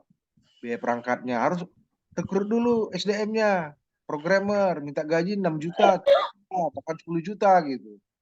Ya selesailah. Belum lagi biaya aplikasi, sewa cloud, server segala macam. Nah, ini akhirnya apa? Kalau bangun sendiri itu biayanya lebih ke investasi. Gitu ya. Ini perbandingan ini aja gitu loh. Kenapa misalnya orang sekarang itu cenderung nggak beli mobil tapi bisa naik Gojek, naik apa namanya Gokar gitu. Itu sebenarnya setelah dihitung-hitung, mending dia menggunakan fasilitas itu daripada investasi. Toh tujuannya sampai ke kantor, sampai kemana-mana itu tercapai gitu. Cuma gengsinya aja barangkali soal jual apa namanya penggunaan mobil itu ya. Bisa anytime, bisa kapanpun. Kurang lebih biaya digitalisasi seperti itu. Mahal kalau dia bangun sendiri. Tidak mahal kalau dia bekerja sama dengan platform digital. Ya, next. Oke ya, ini sudah mau selesai kawan-kawan ya. Ini penting ya. apa namanya, ini teman-teman kalau yang mahasiswa barangkali bisa pahami ini ya, dan kita semua pengurus-pengurus, Bapak Ibu yang sudah berkecimpung di dunia koperasi ya, ini memang mindset kita harus dirubah juga dulu gitu loh. Biasanya pengurus-pengurus koperasi itu ketika bicara digitalisasi, dia bilang, Pak, itu biayanya mahal Pak. Nah, karena dia berpikir mengenai kos saja biaya, dia nggak mikir yang sebelah kiri gitu, neraca itu. Neraca sebelah kiri pendapatan ya, sebelah kanan pengeluaran. Mikirnya keluar pengeluaran aja, sehingga koperasi mah nggak bertumbuh, nggak mau berubah gitu loh, karena curiga, karena barangkali menganggap mahal. Nggak mahal Bapak Ibu sekalian ya. Sekarang sudah berubah semua. Itu bisa dieksplor. Kenapa nggak mahal? Tadi di awal saya bilang itu ya. Jadi kalau orang berpikirnya itu mindsetnya tumbuh ya, growth, dia menganggap itu sebuah apa namanya, kalau misalnya gagal melakukan sesuatu itu dianggap itu sebagai peluang sebenarnya untuk tumbuh ya. Biasanya kalau orang growth mindset itu biasanya aku akan coba sesuatu yang baru ya kan. Nah kalau yang berpikiran apa namanya fixed mindset, pemikiran lama itu ya, wah gagal nih, aku punya kemampuan terbatas gitu loh. Nah, kemudian dia bilang, aduh ini aku nggak mampu, aku memang, gitu. Aku nggak suka gitu loh. Jadi belum apa-apa dia mindsetnya masih ke situ ya. Nah anak-anak muda diharapkan nanti mindsetnya growth. Dan semua yang hadir di sini diharapkan mindsetnya growth. Next, dikit lagi. Nah, satu lagi ya, koperasi digital itu punya sumber pendapatan baru. Ya, itu bisa diolah. Jadi kalau selama ini stagnan pendapatannya, dengan digitalisasi itu akan ada pendapatan baru. Itu saya pastikan itu ada itu. Next. Dikit lagi. Nah, ini udah mau selesai nih kayaknya ya. Jadi rekan-rekan sekalian, koperasi mahasiswa, kokesma dan sebagainya ya. Kalau koperasinya selama ini sudah berjalan, masih manual ya, itu tinggal lakukan revitalisasi ya. Revitalisasi artinya vital, dihidupkan lagi gitu, lebih aktif lagi. Menggiatkan kembali ya. Cek dokumennya, cek artanya, ahunya, ada kantornya enggak gitu. Kemudian misalnya kalau ini sebelum menuju digitalisasi ya, cek dulu apa namanya struktur organisasinya. Mungkin kalau di kampus itu ada yang setiap setahun ganti pengurus, anggota juga nggak belum pernah dididik barangkali ya, nggak ada rapat apa namanya nggak ada pendidikan koperasi, tapi sering kumpul-kumpul. Kumpul-kumpul antar mahasiswa itu bagus gitu. Asal topik-topiknya kalau koperasi bagus juga lah. Kemudian ada satu hal ya, ada salah satu kampus ya, itu kopmanya itu udah tewas gitu ya. Udah nyerah itu apa namanya pengurusnya ya. Nah, itu kita restrukturisasi. Karena apa? Karena koperasi itu sudah ada izinnya, sudah ada peralatan dan sebagainya, tinggal di restrukturisasi. Ya, apanya uangnya tadinya macet, ya kan? Nah, itu dirapihin lagi.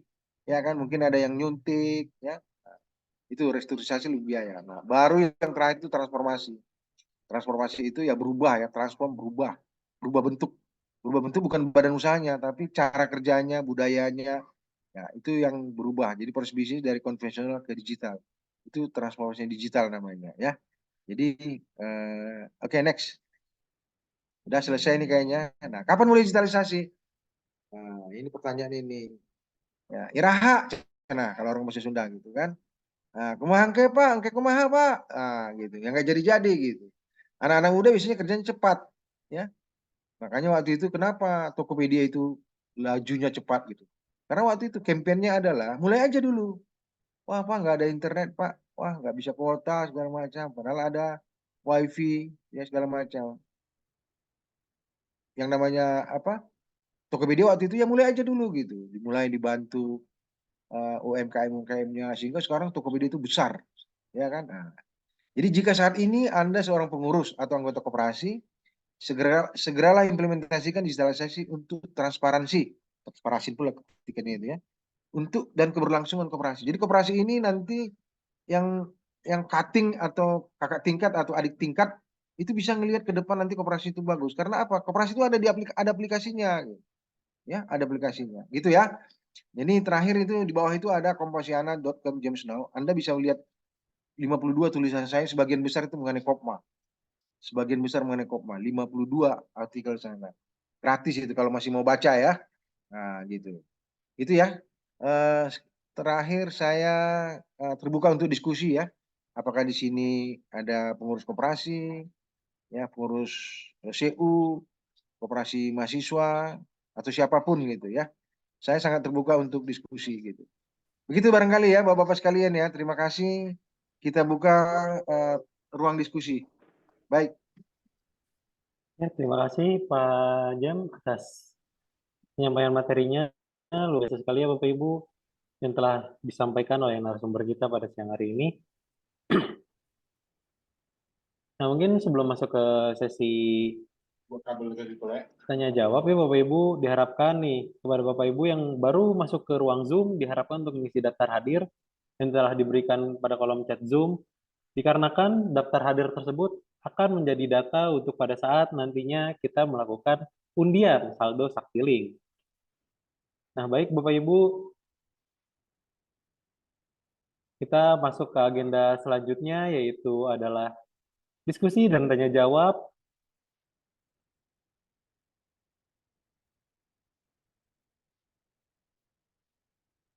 Oke, di sini ada dari Kak Nahdia. Kalau untuk diskusi di luar forum ya nanti bisa menghubungi kontak support kami saja atau mungkin bisa via DM mungkin di sosial media kami ya Kak. Mungkin seperti itu. Mungkin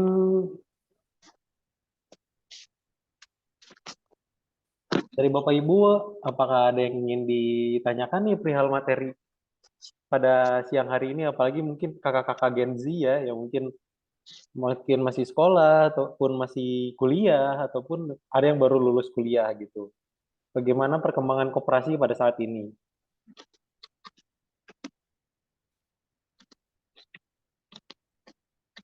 Mungkin Bapak Ibu bisa melakukan rescan ataupun via chat Zoom ya untuk melakukan diskusinya nih pada siang hari ini.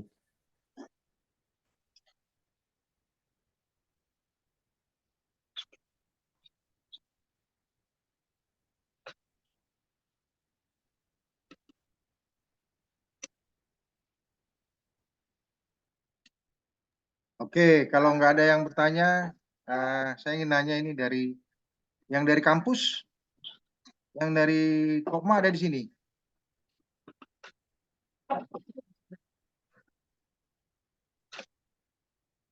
Ada ya? Coba dilihat daftarnya. Eh, Mungkin bisa kita tanya ya, koperasi di kampus itu pengelolaannya seperti apa? Apakah masih konvensional atau sudah digital? Yang dari Jember,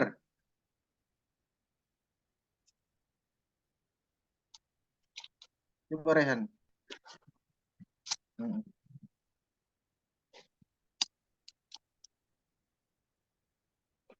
nggak ada ya.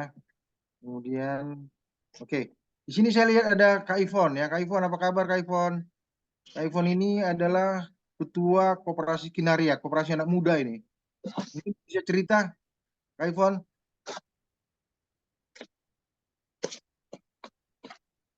Kamu dia ya.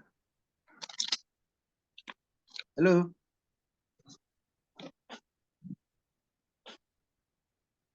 Oke. Rehan, barangkali itu tadi Kak Ivon itu lagi di mute itunya nggak kedengaran, ya kan? Ya Pak. Silakan kuis aja dulu, kuis.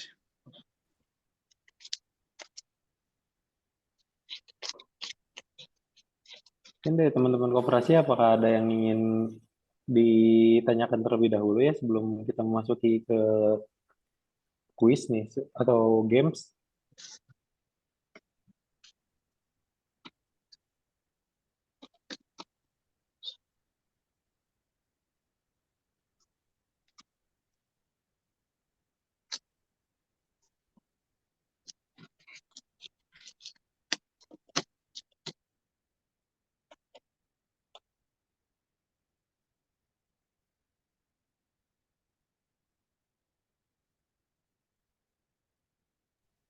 Oke, baik.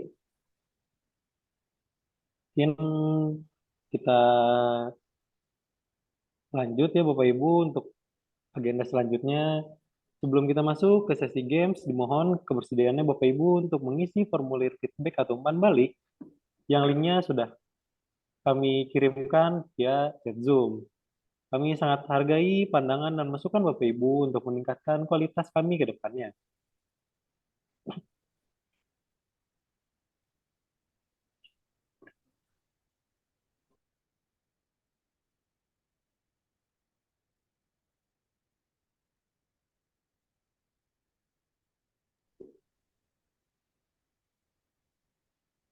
Ya, baik. Mungkin ke depannya Bapak Ibu ada usulan narasumber yang ingin didatangkan dan juga topik yang ingin diangkat pada BBS selanjutnya, disilakan untuk Bapak Ibu untuk mengisi form feedback yang sudah kami kirimkan via kolom chat Zoom. Oke, mungkin masih loading ya Bapak Ibu ya untuk link form feedbacknya. Oke, baik Bapak Ibu bisa akses si form feedbacknya yang sudah kami kirimkan via kolom chat Zoom. Kita masuk ke agenda selanjutnya, yaitu kita masuk ke sesi games. Nantinya ada pemenang yang menjawab tepat dan benar akan mendapatkan saldo Saktiling, yang mana nantinya kita bisa dapat pantau dari leaderboard ya, karena ini quizy. Jadi silakan Bapak Ibu untuk bisa akses dan menjawab kuis berikut yang telah di-share linknya pada kolom chat Zoom. Mungkin bisa melakukan registrasi terlebih dahulu. Nantinya untuk nama pesertanya itu nama strip koperasi ya. Jadi kita bisa mengetahui nih Bapak Ibu atau kakak-kakak itu berasal dari koperasi mana. Nantinya di sana ada 3 pemenang untuk mendapatkan saldo Saktiling. Baik, kita masih menunggu peserta ya. Mungkin Bapak Ibu bisa masuk nih untuk ke link quiz-nya yang sudah di-share oleh tim Sakti, oleh tim Mbak Ayu gitu. Oke, di sini sudah masuk 2 peserta ya. Oke, sekarang sudah ada 3 peserta.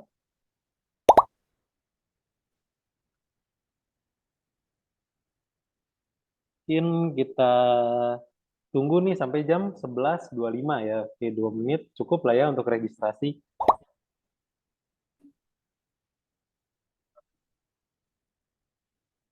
Oke, baru 5 peserta nih. Mungkin bisa dipercepat ya untuk teman-teman koperasi masuk nih ke link quiz-nya. Mungkin bersaing untuk mendapatkan nanti 3 besar dari penerima saldo Saktiling. Oke, terus bertambah ya. Ini sudah ada 12 peserta.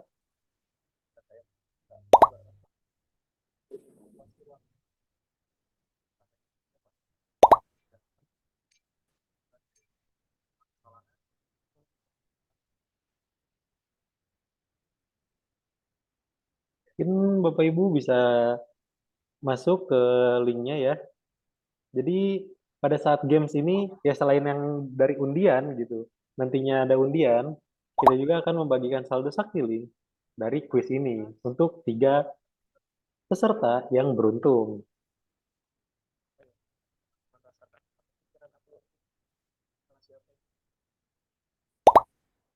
Oke, sudah masuk 17 peserta ya.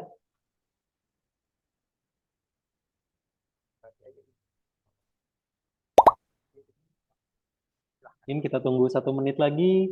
Pada saat nanti 11.25 kita mulai gamesnya.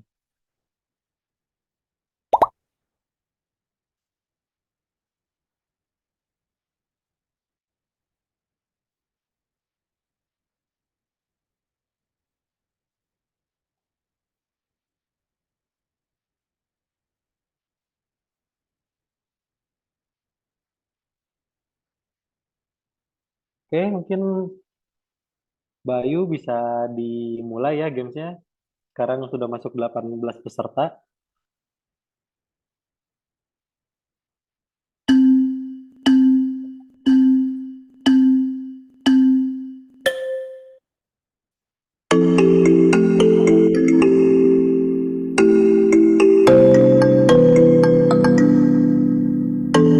Sekarang mulai bergerak ya. Di sini di game quiz ini ada 3 pertanyaan ya Bapak Ibu. Mulai kedengaran ya, berarti kan sudah ada yang mulai menjawab untuk titiknya.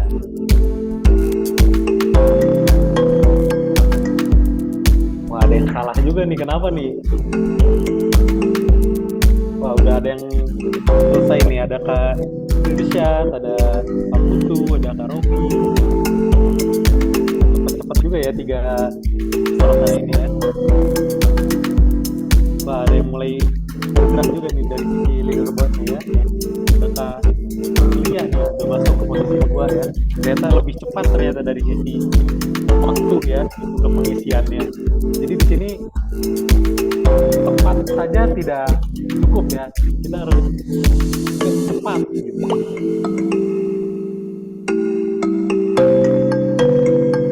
Langsung masuk nih ke Alfian. Alfian ya.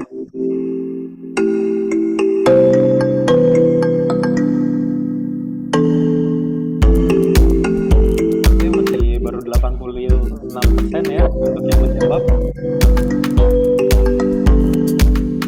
Kita tunggu sampai 100% nih.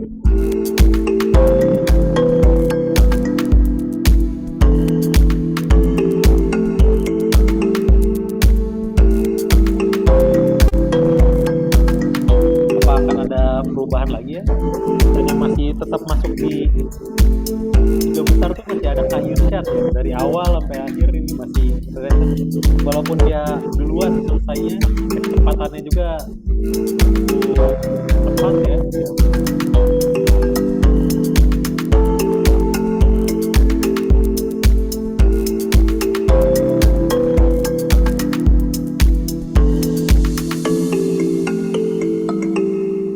Wah, di sini ada Kak Ray Okta nih. Kenapa nih? Kok bisa salahnya 2 nih? Aduh. Dan Kak Clara ya yang menjawab nih.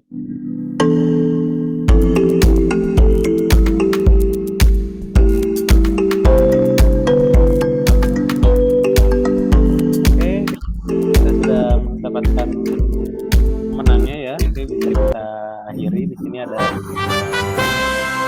posisi 1, 2, dan 3-nya ya. Ada Kak Alfisya, terus Kak Irsyad, dan Kak Nurlia.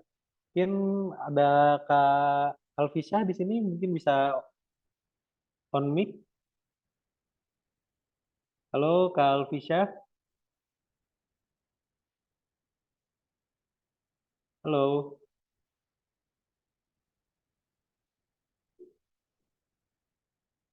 Kak Alfisya.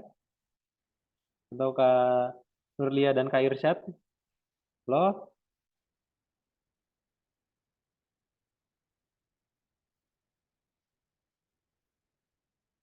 Ini pemenang-pemenangnya tidak on mic nih, bagaimana nih?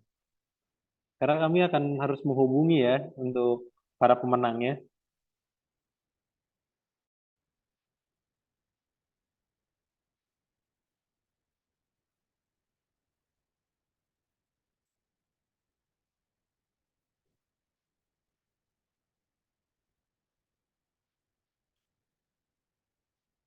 Halo,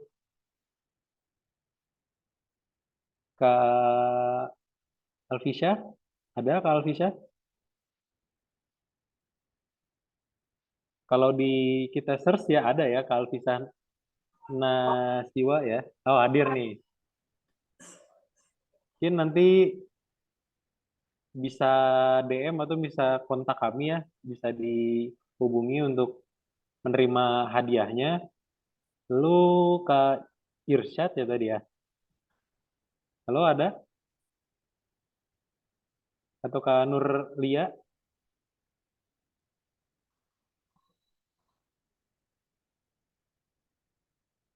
Kalau di kita search juga Kak Nurlia ada nih. Kak Nurliawati. Bagaimana? Ya mungkin nantinya Kak Irsyad atau Kak Nurlia bisa DM kami ya, bisa hubungi kami untuk menerima saldo sakti linknya. Mungkin kita lanjut ya. Selamat untuk para pemenang. yang menerima hadiah dari kami untuk teknis hadiahnya bisa nanti akan dihubungi oleh kami atau bisa via DM di sosial media kami Sakti.Center. Kita masuk ke undian ya Bapak Ibu. Kita akan bagi hadiah lagi nih selain dari kuis ya. Hadiah ini sama berupa saldo Saktiling yang mana di sini akan diundi bagi peserta yang sudah mengisi daftar hadir. Mungkin kita bisa hitung mundur ya untuk pemenang pertamanya. 3, 2, 1.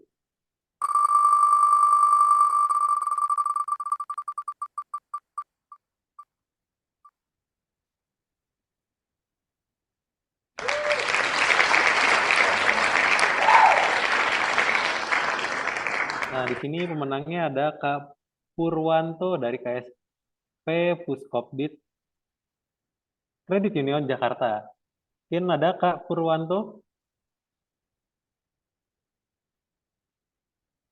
Halo. Ada.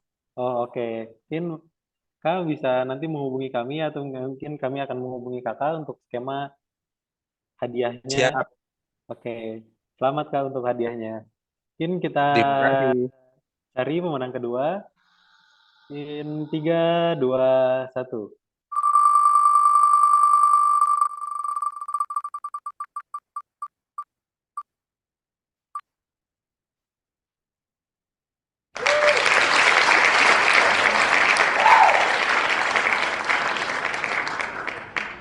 Selamat nih untuk Kak Tessa. Apakah ada Kak Tessa? Saya Bang, ada Bang. Oh, ada nih. Nih Kak Tessa selamat ya untuk menerima saldo Saktilingnya. Mungkin nanti Kak Tessa bisa hubungi kami via DM ataupun bisa hubungi kami via kontak WA ataupun nanti bisa kami hubungi juga gitu. Mungkin selamat untuk para pemenang, Kak Purwanto ataupun Kak Tessa. Mungkin untuk sesi games dan undian sudah selesai ya. Selamat untuk para pemenang. Baik, Bapak Ibu, mungkin nantinya untuk teman-teman koperasi yang berkenan juga bisa mengundang tim Sakti ke acara RAT, bisa menghubungi kami via WhatsApp. Kami siap untuk menjadi fasilitator ataupun sosialisasi secara langsung mengenai aplikasi digital Sakti. Kami juga tersedia apabila Bapak Ibu mau dijadwalkan agenda khusus untuk presentasi via Zoom.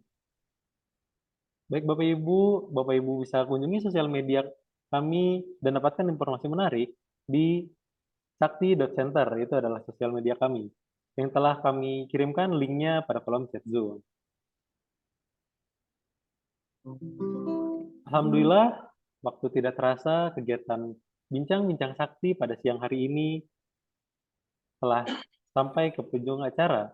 Semoga penyampaian Pak James bisa bermanfaat dan membantu Bapak Ibu untuk menjadikan gambaran mengenai implementasi digital di sasi koperasi mahasiswa atau koperasi mahasiswa digital. Bapak Ibu yang kami hormati, akhirnya telah sampai ke penghujung acara ini. Kami ucapkan terima kasih Bentar, atas sebentar. kehadiran. Rehan, Siapa? Rehan sebentar. Saya juga mengucapkan terima kasih kehadiran semua ya, Bapak ya. Walaupun tidak ada pertanyaan, bisa basi next nanti. Nah, sebelum acara berakhir, saya mau nyanyi dulu, boleh nggak? Oh, Nah, aneh kan? Ya, ini kulihat terlalu tegang nih semua ini. Malah kawan-kawan ini koperasi itu asik-asik aja, gitu ya kan? Saya mau nyanyi dulu nih. Boleh ya? Nah, jadi lagunya ini lagu Indonesia. Indonesia kan baru menang ya main bola kemarin. Ya kan? Nah, Pak Simanung Kali senang bola nggak? Nah, Pak Hadi atau yang lain, Kang Rosat. Ini teman saya nih, Bang Rosa ini senior di koperasi di Jawa Barat ini ya. Beliau barangkali monitor. Kang, kumaha damang? Alhamdulillah, Pak James. Maaf nggak bisa, kamera ini lagi rusak kameranya. Oh iya, iya. Takut kelihatan gantengnya ya, gitu ya. Ya, Keren ini acaranya, mudah-mudahan bisa simultan terus ya. ya, Ini generasi muda harus berkooperasi nih. betul. Ini awal-awal ini masih pada tegang semua ya kan, padahal koperasi itu santai ya tuh. Harusnya kuisnya di awal. Ya, kuisnya di awal. Nanti kalau kuisnya di awal nanti pada quit gitu. Gak apa-apa ya. Jadi sebelum diakhiri saya ingin nyanyi satu lagu. Lagu ini lagu Merah Putih sebenarnya ya. Biar Bukan nggak lagu- terlalu tegang ya Pak ya, Gen Z Ya. ini yang generasi-generasiku berarti ya. Nah, itu ini Tahun berarti 2000-an nih. santai Terlalu gitu ya. tegang nih.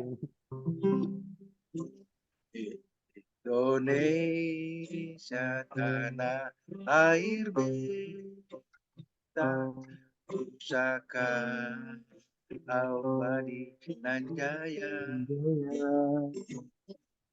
Indonesia sejak dulu tetapi puja bangsa. Indonesia menang 11-10 dengan Korea. Saya ingin merayakannya itu juga di antara teman-teman koperasi ini. Jadi koperasi juga bisa besar seperti Real Madrid, seperti Barca, ya, seperti apa tadi Manchester United. Mungkin di Indonesia suatu saat itu koperasi klub sepak bola itu bisa seperti itu nanti. Nah, jadi harapan kita ke anak-anak muda ini ya, supaya mari sama-sama kita besarkan koperasi, kita modernisasi koperasi. Di sana tempat lahir beta, ibu dibuai. Udah, sampai situ aja lah nyanyinya ya. Terima kasih sekali lagi Bapak Ibu ya, kawan-kawan ya. Selamat siang, selamat berakhir pekan. Sukses koperasinya, sukses sehat semua. Terima kasih. Amin, sama-sama Pak. Ya, terima kasih Pak Jem untuk berarti lebih menghibur lah ya untuk di akhir penghujung pada akhir pekan ini.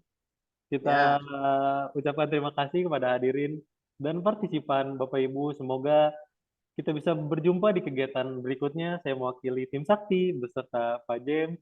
Kami mohon maaf apabila ada hal-hal yang kurang berkenan. Terima kasih. Wassalamualaikum warahmatullahi wabarakatuh dan selamat siang. Waalaikumsalam warahmatullahi wabarakatuh. Ya, terima kasih semua ya.